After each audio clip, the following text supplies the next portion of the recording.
I started in the Children with Disabilities team, and I've also worked in the Looked After team, and I'm now in the Assessment and Support team. I work with children, young people and families who are often in crisis or having difficulties. That could be difficulties around mental health, substance abuse, exploitation, and we work closely with other agencies and families in meeting those children's needs.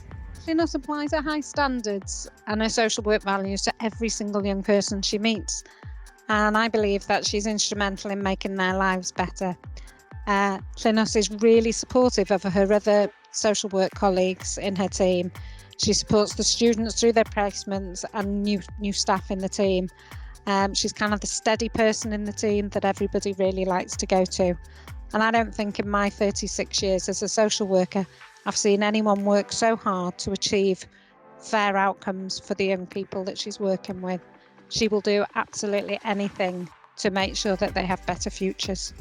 There's many things I love about this job. The best thing has to be when you work very closely with children and young people and their families, and you see progress having been made and their needs have been met, and that they've gone from being in crisis to being safe and well cared for and to be thriving. That has to be every social worker's favourite part of the work.